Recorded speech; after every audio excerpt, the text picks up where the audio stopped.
You're listening to Story Struck. I'm Rachel, an editor and writing coach. And I'm Nino, a ghostwriter and book coach. Welcome to our curious community where we dive into everything books and writing. Now, let's get into the episode. Welcome, everybody, to episode 3 of season 2 of the Story Struck podcast. Today, we are getting into a writing craft episode, and we're going to be talking about plotting versus pantsing, as that is our two styles of writing. So we'll have lots of fun things to talk about, but we're also going to dig a little bit deeper into how those styles of writing are helpful, but also a little bit of a hindrance, and how we can, kind of take bits and pieces from each writing style to just maximize our writing and actually get words on the page and finish projects. I think this is going to be such a good episode just because we are both so much of those archetypes, And also, I just think it's funny, just side note, that you're the plotter, you're a Virgo. Yes. I'm the pantser and I'm the Gemini. I think Geminis are a little bit more of that chaos energy, while Virgo is a lot more of that structure. So it just kind of I just always find it tickles me when astrology actually works out like that, Yeah, definitely. Okay. So, with your plotting tendencies, with your Virgo-ness, I know it really helped you as a ghostwriter to have that structure, because especially and then also as an editor, it helps you so much with that structure and stuff. But how do you find for your own story crafting that goes for you? What's your experience as a plotter? So I'm pretty sure most people are kind of familiar with the terms, but in case these are kind of new to you, we'll give you kind of a little lowdown. So that's the plotter in me, right? Very organized. So, yep, I'm ready to go by the seat of my pants, and you're like, right, no, let's there get we an go. introduction Boom. in there. So plotters are very heavy into knowing everything. In school, you were the kind of person that loved an outline. You're the type of person probably who color coordinated, highlighters and sticky notes and planners. You want everything there in front of you. There are no surprises. You know what's going on. And then the pantser, as Nino said, it is more fluid in the moment. You're following that creative wave. And I think it's interesting too, if you just look at your personality and kind of how that translates to a plotter versus a pantser, right? So I'm very rigid, regimented in everything I do. And that's kind of the work that I was drawn to as well, is very rigid and regimented. And then, Nino, you have such an artistic spirit. You do poetry, you do all these different things, which I feel that your pantser energy feeds into that. And so I think it's just kind of cool when you look at just beyond your writing, how that's kind of your whole world is kind of a little bit more in that. Yeah, just What do you think? and it's so funny too, because also you're on the spectrum. I have ADHD, and that's also Yes. aligned with some of the stereotypes, not all obviously, but it's also kind of aligned with some of the stereotypes with our brain types. So I also just this is why we're such great friends and such great co-hosts, because we balance each other out so much. So yeah. I think that I'm already getting ahead. My brain is already yeah, and we can talk about how they benefit both because of these things. And I'm no, let's come back to channel the Rachel plotter brain. Yeah, exactly. I'm a little sleep deprived, so excuse the extra brain. But wait, there it is. I found it. Flying by the seat of your pants. That is where the pantser term comes from, because you're flying by the seat of your pants. And so I find that is a lot more of my vibe. And it's a lot more of ooh, I could do a book about this. Or, ooh, this could happen. And I'm just ooh, and then this, and then this, and this. Ooh, that sounds great to me. And It's not that there's not structure. It's just the structure's only there to validate what I want, you know? The structure's only there to be like, yep, confirm, you can do this. Like, it's almost a bit more of an afterthought. Although in writing a 3-book series, I'm noticing I need, especially with a disjointed narrative, I'm like, I'm needing a little bit more structure just to keep my facts straight, you know? So, yeah, okay. Back to you and a plotter. Like, how do you Yeah. go about your story crafting then?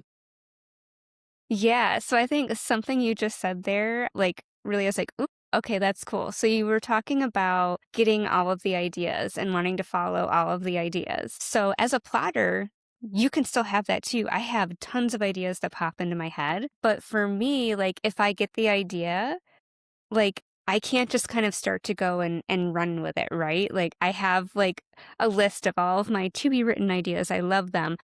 But like, I will get like sucked in and immersed, and like, I have to play with that idea for like at least a week because it's like so stuck in my head, but I can't leave it as just a little idea because I'm like, I don't know. Is that actual idea? Like, is it a complete story? Is it just like a cool idea that popped in my head?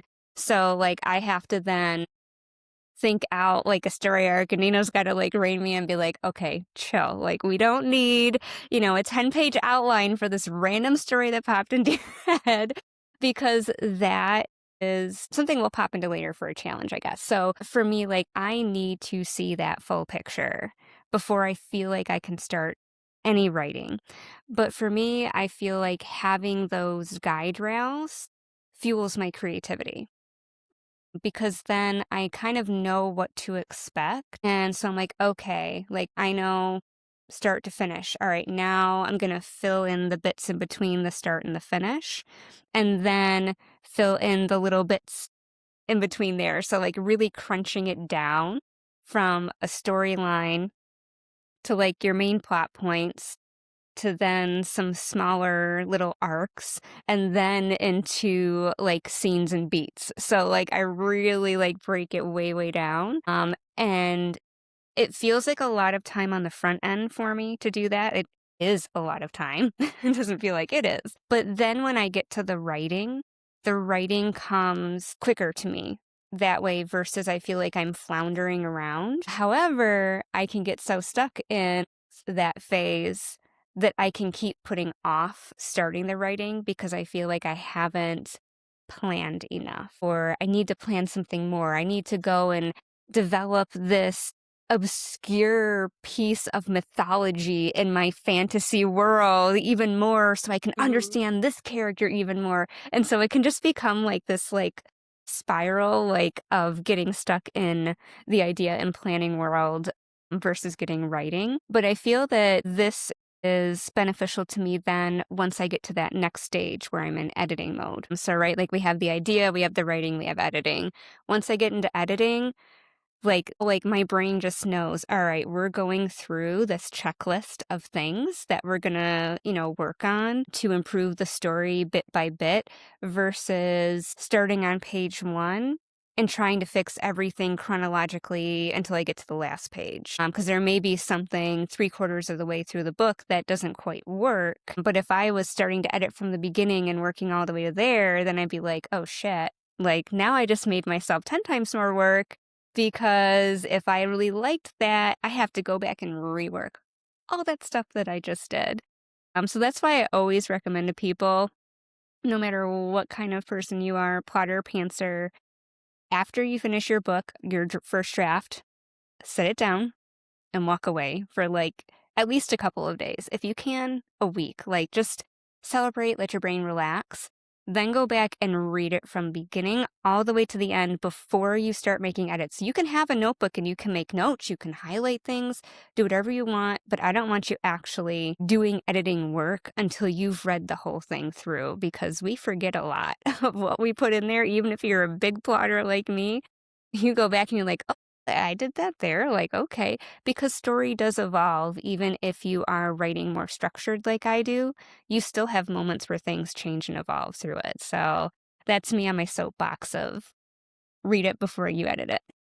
Yeah, and What I about think you, that Nino? Tell us your method. having that approach, I think that has a lot of benefits in like the editing phase of things. Or even like cuz like when cuz I took your advice with that and I read my book first. I printed it out and I'm like, "Oh my god, I can't believe how many pages it is." It was very exciting. And I read it and everything like that, and that's what actually got me to realize this isn't even 2 books. This is 3. That was one of the pieces that was that big aha moment. Because when I first told you my book idea, you're like, oh, this sounds like at least 2 books. And I'm like, what? No, I'm not. It's already a lot to write this whole one big epic fantasy. No, no. And you're like, and afterwards I'm like, it's gotta be 3 books. Of course it's gotta be 3 books. Cause I don't know. It's I go big or go home apparently. So so yeah, for me, so as our listeners should know by now, I am writing a series that is based from Norse mythology. And it's started off as the untold story, or like Loki's side of the story, basically. And similar to Circe. So a lot like less of like the entire life of the god, but like along that similar vein. And so I'm like, okay, cool. I don't know anything about Norse mythology. So I have to research Norse mythology because, like I got the idea in like July and decided, okay, I'm going to write this in July. And so by a week later, I already started drafting. And I still didn't know anything about Norse mythology. I'm like, Thor and Loki weren't brothers? Because my reference is Marvel, And I'm like, okay. So as I was researching, I was writing. And so then I had a first draft that had about, I guess it's more of my fuck around and find out draft. That one was about 10,000 or 15,000 words, something like that. Before I'm like, oh, I got to change some important features. Like, oh, I got the wrong person here, or this doesn't actually make any sense of like why this would happen, whatever. And so then in October is where I had read a couple of Norse mythology books. I had done enough of like the idea construction and messing around with the draft that I was able to be like, okay, I know that I need to get to this point. This is where I'm starting. This is where I know that I have to like get to in the first chunk of the book. And then this is where I have to end at the end of the book. And so I knew basically the turning point, the end, and the beginning. And then it was just like, okay, let's see what happens. And every day I just like, I'm like, okay. And because I decided my method of pantsing is a little bit more intuitive and spiritual. So I'm like, okay, Loki, tell me what we're writing today. And so and I sat down and I started writing. I'm like, really? Oh my God, And so that's basically how I wrote the book. While I'm still researching, by the way. I'm still like, I am reading my, I don't know, 4th or 5th book on Norse mythology. I have another one lined up, and then I have one specifically about a specific deity to learn more about that particular deity's thing, which is going to be a major piece of the 3rd book. And then the 2nd book, this particular deity that it's around has no mythology, like almost no mythology. She is very like not a huge person, and the book is basically her backstory that I'm just inventing. So there's like, I can't wait to find out what the backstory is. I don't know. I basically know for the 2nd and 3rd book where they're going just because of the specific mythological stories I have chosen. That was, and I thought going into this that I was doing pretty good with having a structure, because I'm like, well, my structure is Norse mythology. And so I'm like, oh, cool, I gave myself a structure. That wasn't the structure. Because I had never written a fantasy, or I'd never written a fiction book before. That was one of those things that was like so outside of my my brain's like ability to understand like or like we have limiting beliefs and stuff in the like even though I was a writer for many years, the idea of doing fiction was just like, what? And the idea of doing a fantasy where it's an entire world that you're building, I was just like, yeah, no, that's too much. It's smarter than me. So it turns out I'm pretty dang good at it, I think. Once I got to the editing part and I read through it after you recommended that, I looked at it, I'm like, I need some structure. Great chapters. I'm like, I knew my characters well. I knew what they needed to do. Like, I feel like my character psychology from that draft was pretty freaking solid. I'm like, wow, I'm so impressed with myself. But then I'm like, oh, I don't have the structure. And so I took some advice from you to figure out what my structure was. While I was doing my developmental edits, I'm like, okay, so I'm going to figure out the structure of my book and put it together. And it made editing so much easier to have structure. So we're going to see how it goes for book 2, going into it with some more structure and plotting and stuff like that before I start drafting. But it's fun. Well, I know it is. And like, I think you brought up like a good point there of like having that blending of stuff. So like, I was so jealous of how much you were writing, and you're like in your story, you're doing this while you're still researching. And then you're taking like the things from your research and you're then able to go back in and you're comfortable and confident of doing revisions or adding tweaks or things like that. So I think like seeing the strength of that and you getting to be in the story helps me to see kind of the hangups of where I am. And I think like for plotters, we can also get so rigid in following the structure that we don't let the story go where the story wants to go. So I think that's a cautionary tale too. Like you might feel like you're forcing scenes, you're forcing characters to do things, and you're hitting these snags, and that may make you not want to write anymore, or that may make you think, my story is stupid, this is trash, it's not going to be a book, where maybe you need to kind of loosen those reins a little bit and be willing to let things shuffle, let things evolve and change, and not view that outline as the be-all, end-all. Like, that's just kind of our roadmap.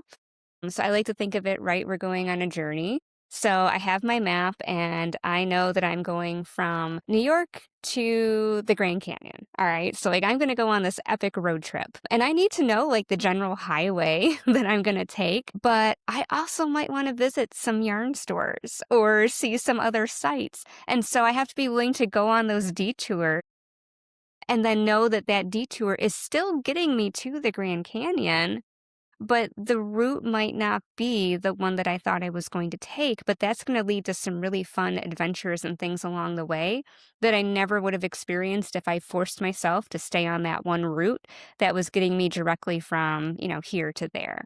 So that's kind of how I like to think of it, is just giving yourself that flexibility to have those little adventures, those little things. You don't have to keep everything, but at least explore it and see where that takes you. And so that's been Yeah. really helpful with you, Nino, telling me to just like talk with your character, just play with a scene or play with just one thing. And know that I don't have to keep that, but it's at least getting me actually writing within my world. And then that's just sparking more creativity and giving me ideas for like stuff that's going to go forward, or wow, like I just figured out from like doing that little bit of writing more about my character's personality or background than I thought I had before. And that's like totally shifting how this side character is going to connect to them and make this scene at the end even more of like an emotional gut check. So I think that's just really fun, being willing to play around when you are a rigid, structured person, to have those free moments. Yeah, and it's interesting because like as a free moment kind of person, it's so interesting how our brains, and I don't know if you can tell me if this is an everybody thing or if it's just because of the approach I took.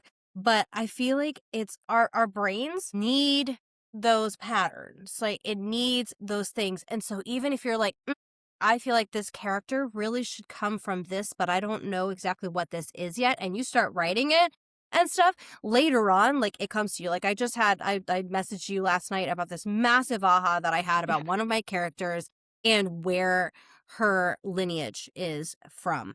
And it was just like, oh my God. And I've written the book already. Like the first book is written. And so I'm like, I've already set up a bunch of things and it actually aligned with this because it's just like, oh, now the puzzle pieces are fitting, you know? And so it's just like, our brains like patterns, or our brains like putting those pieces together and having those things.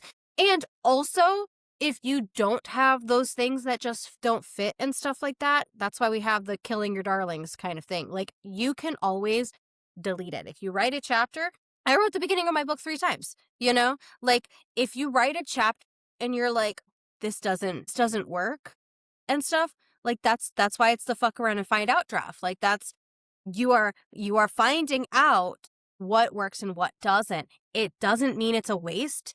It means that you learn something and you can grow from it. And I think that that's where plotters can have their downfall, is that they get stuck in it has to be perfect on the first try, first go around. Your first draft, is supposed to be garbage. Like it's not supposed to be good. And if you have pieces of it that are good, you're doing really fucking awesome, But, identifying that you're just like, let's just see. Let's just see how it goes. And then you can always delete it afterwards. You can always change it. You can go back and be like, we don't have to keep this. And that's where having that fluidity of a pantser can benefit a plotter. So as a plotter, certain things obviously are really helpful. You turn me onto this one trick, and it is so simple. And it's not even news to me.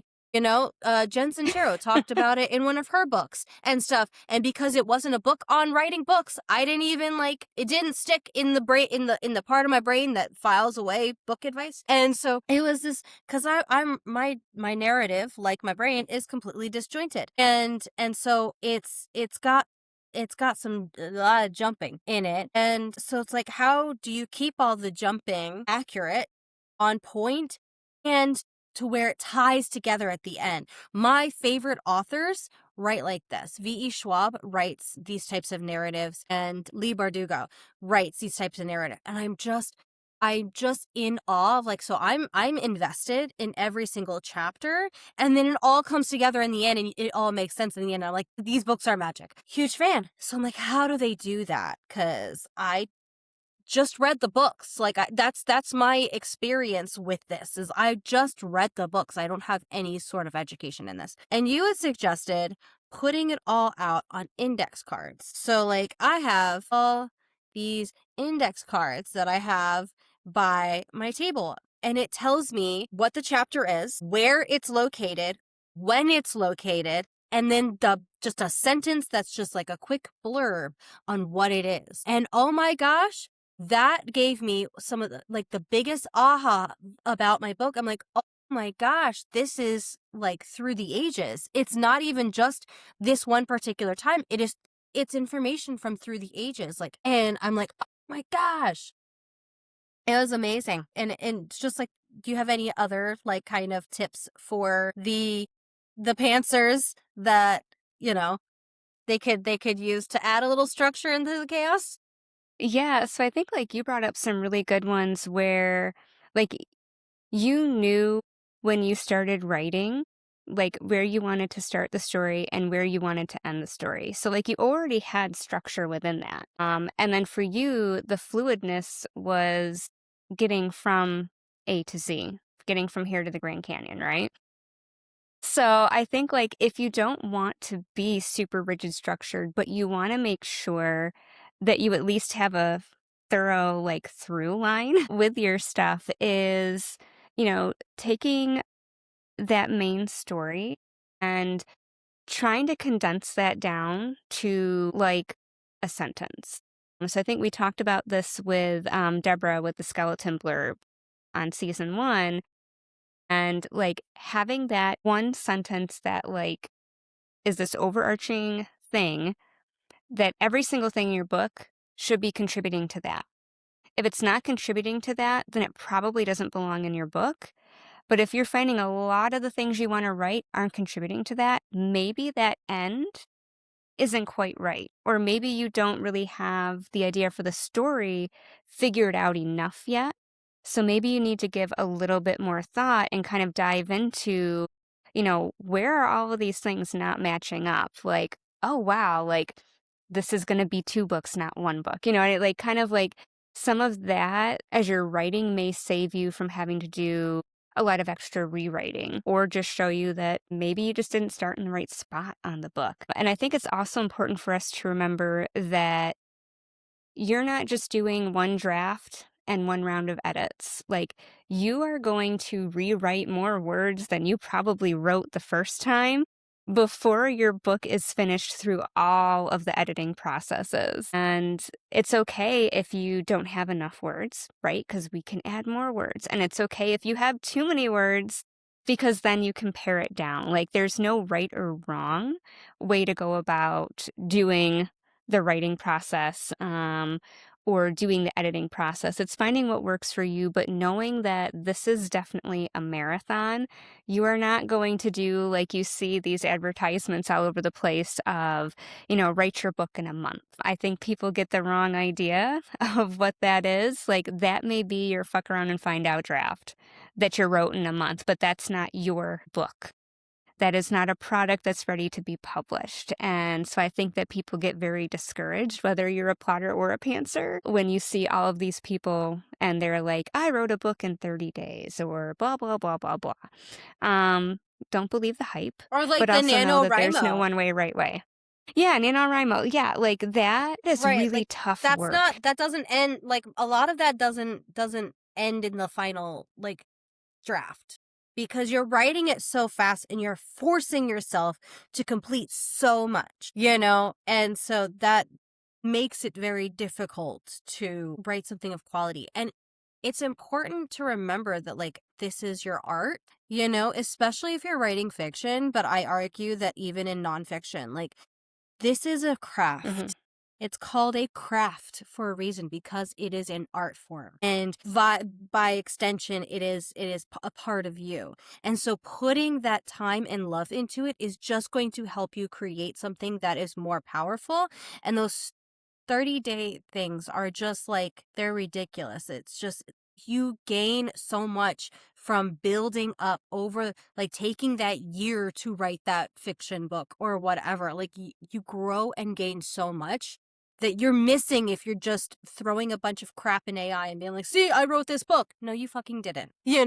Like with some of these things. Obviously AI can be helpful for, especially for organizing your thoughts and stuff. But Yes. I digress. I'm gonna get off my soapbox now. So you have been really helpful to me as a book coach, and just my writing buddy all around, but of helping me to kind of work through those rigid plotter Virgo autism moments where I'm like really stuck in like planning, plotting. It's not ready. I can't start writing yet, of helping me to kind of get into that. So I'd love to know your advice then for folks like me who are super rigid, stuck in, I have to have it all laid out before I can do anything. And then I do nothing. Yeah.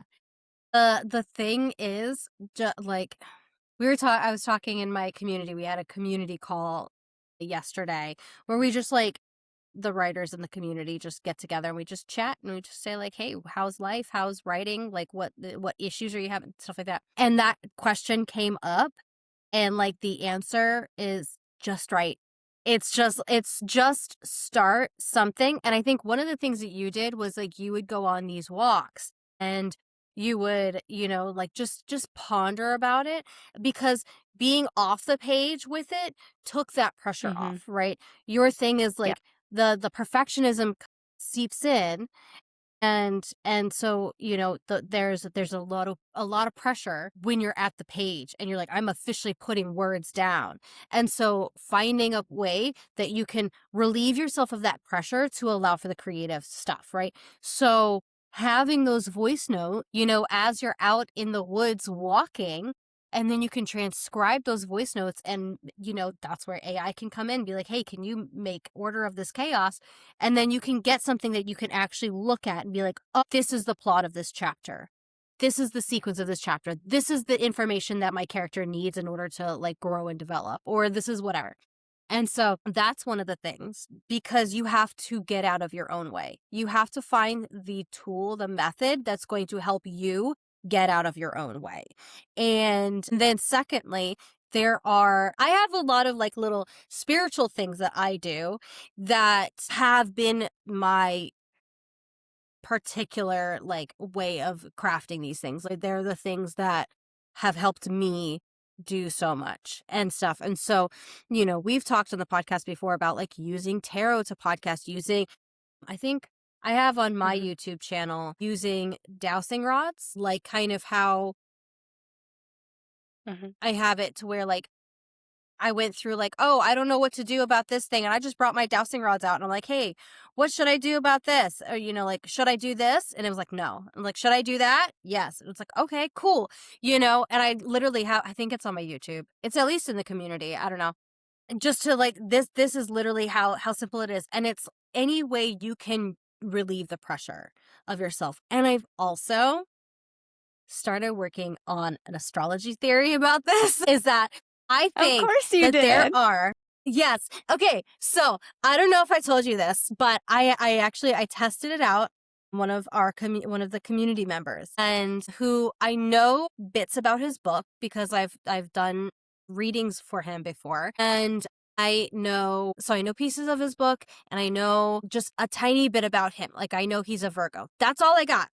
Right? I don't have a lot of information. And so I did his birth chart and I looked at specific placements in his birth chart and I'm like, okay, so this makes sense to me that these are the things that you need in order to get your stuff going. Like he had a lot of placements that I deemed important for writing in his 11th house of community. And I'm like, so it makes so much sense that you joined the community and you were able to write your epic fantasy novel for the first time when you'd never been able to write like this before. And we were talking last night during the community call about it and stuff. And so, I think that we have things in our birth charts that can give us this information on what what path we can take, like what hurdles we might have, but also like what techniques might work best for us that can open up those doors of creativity and help us balance things out. Because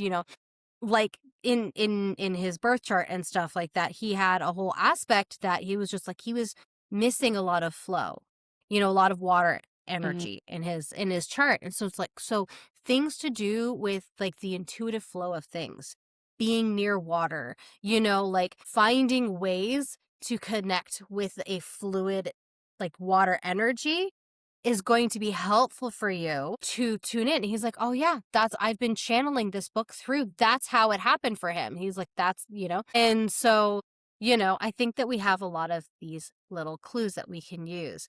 But I think the biggest thing because I don't know why, I just attract Virgos. They're like, I'm too structured. I need some chaos. And so, a lot of people I work with have a lot of my book coaching clients, they have that perfectionism and some of those mindset hurdles that come along with perfectionism and the need for rigidity. And so I think part of it is identifying whether you need a certain thing, like whether you're missing a piece of your plot that you need in order to make sense of what's going on, or if your mindset is a problem, if your perfectionism is Mhm. telling you that you're not good enough, that's going to be another thing that is going to just interrupt you. And it's having the presence of mind and the awareness enough to identify, okay, am I actually missing information that I need to go into this research, funnel for? Or am I just getting in my own way?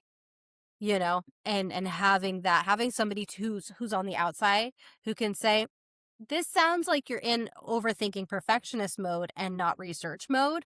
Maybe we just write a draft and decide that, like, give yourself full permission to delete it afterwards. And you just play with it. That's another thing. Okay, sorry, I found another thing. This is how writing goes for me. Play. Bring in more fun and joy and whimsy into your process, because the more fun and whimsical you can make it, the more, like, the easier it'll be to overcome these, like, mindset battles and these things. Like, have fun with it. It's literally art, you know? Like, art is fun. You don't have to approach it like you're at a corporate meeting. So I think I covered a lot of Yes. things. So sorry, that might have been a little long. I have no No, concept that of was time. great. The creative fun and the whimsy, I think, is very, very true. And I think for like myself, bringing in the tarot cards is a little bit of my whimsy.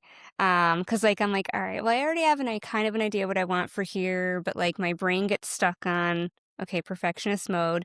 And so I would pull some cards for the chapter, the arc, whatever it was I was doing, and I would get inspired from, like, it would depend. So sometimes I would do like traditional meaning of the card, or I might just use the imagery in the card and have like, all right, well, I have the king and the queen, and they're facing opposite sides of each other. Like they're not looking at each other. So, ooh, maybe in this chapter, like they're not seeing eye to eye on something when I didn't think that that was going to happen in this chapter. Or maybe one of them thinks someone did something intentionally and they didn't, and that's going to cause conflict. And so for me, that was just kind of a fun little thing to get my brain going. And so I use like those creative moments within my plotting.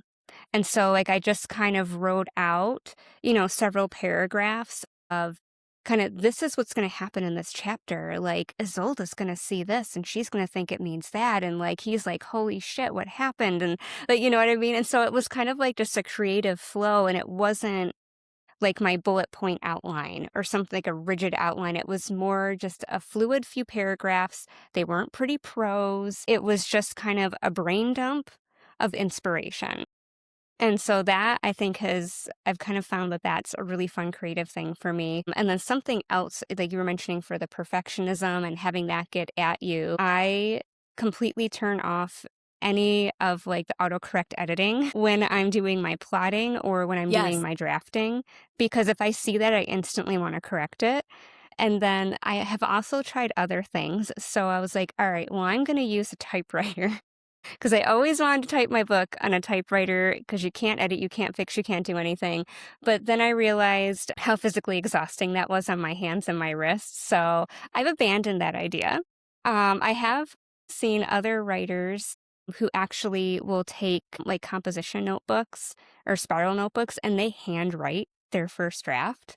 And I'm like, oh my God, that's such a fun idea too. Like, you can't fix that. And that, again, would be another great use for AI, like scanning all of those pages in and having that like type it into a Word document for you would be cool. But then the other thing that I kind of think is really cool is the Freewrite device. So it's kind of like a hybrid of a like a sort of like a laptop. All it does is word processing. So it reminds me like the old DOS screen computer that like I had when I was a kid. All it does is word processing. And it does it on like an e-ink display. It's completely disconnected from your computer, but it can wirelessly send it to your Google Docs, to your email, however you want to send it to yourself. And you can only see like a couple lines at a time that you're typing. And I just think that idea is so fun, because you are just completely in the zone and disconnected. Yes, Nino has like, that is like the old school version. This is the old from, school like, version. Old like that. Yeah, Yeah. that's before the time of Freewrite. They actually used those for typing practice in schools. So yeah, I sent that to Nino a while back because I was like, I'm going to get myself a Freewrite. Do you want my old school I have an one that upgraded one. like Here, you got to take connect my to the old shit. computer? Take my old Yep, one. I got the cord to go in it. Yeah. Yeah, like that, like plugs but that in with was like a actually cord. really helpful. Yeah. The intro of my book I wrote on this and I kept. Like, I wrote that first epic paragraph that I sent you where you're like, oh my God. I Yep. wrote on this, Like, sitting I need this book outside, now. listening to the birds, just like, meh. And then, and that that never really got edited or anything. Like, and that was on here because there's no room for overthinking. There's literally no room for Yeah. overthinking. Yes. And like, if So, you don't want to yeah. get one of those devices, you don't have to. I think a great way to do that is to just go on your computer, open up your Word document, and turn off the internet. So you literally cannot get distracted by anything else.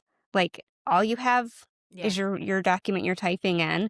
And then I've never tried this because it terrifies me, but there's a website called Write or Die, I think it is. When you're typing, if you stop typing, it starts erasing what you wrote. So if you're a brave soul, I'm not that brave, but that is like another thing that you can try just to like get you writing.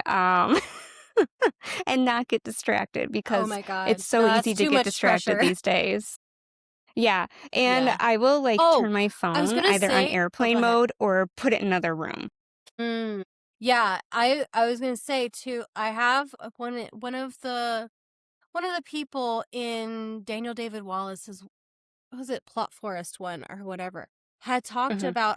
I was chatting with them in like a chat room or something like that, and she had talked about for her book, she did basically a crazy detailed outline. And sorry, I'm like jumping way back, but I've thought about it 3 times and I keep forgetting. So. Go for it. And it was basically like, instead of having the outline is like 40 pages long because there are actual like paragraphs about what is happening and da da da Mhm. and all that stuff. So then she just has to take, so like the outline for the chapter might be, 500 words for that chapter.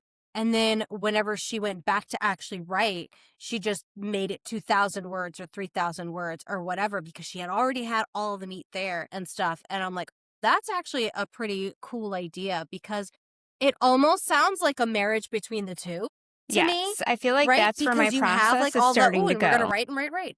Yeah. And so I thought it was a really cool idea, especially for people who are like, I can't put it down until this chapter's done.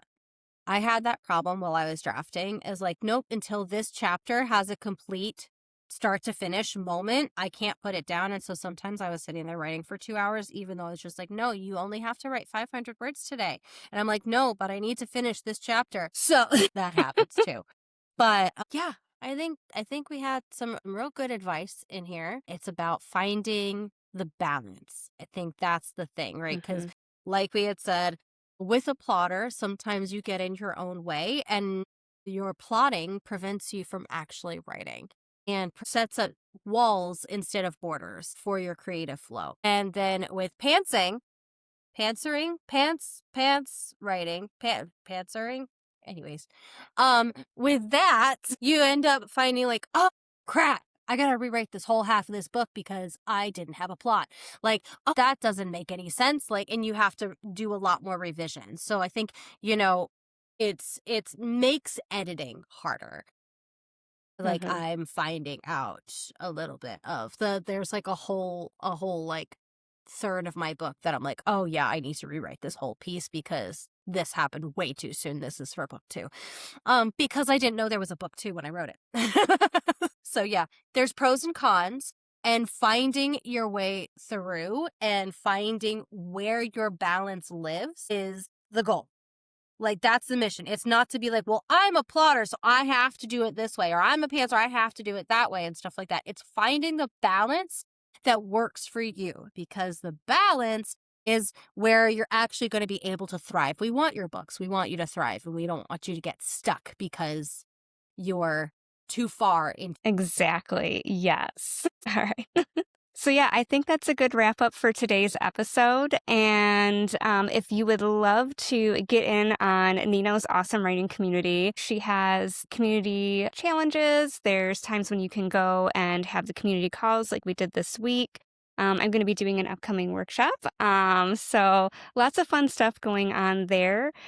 go ahead and go into the show notes, and we will have links to join the community there, as well as information if you're interested in working with either of us on your book. And if you have some writing craft topics that you would like us to talk about, you can email us at storystruckpodcast@gmail.com, or drop a comment in the video below if you're watching this on YouTube. So thank you so much, guys. Until next time, enjoy your writing. Thank you for listening. Check out the show notes for details and links from the episode. And don't forget to subscribe and follow for more.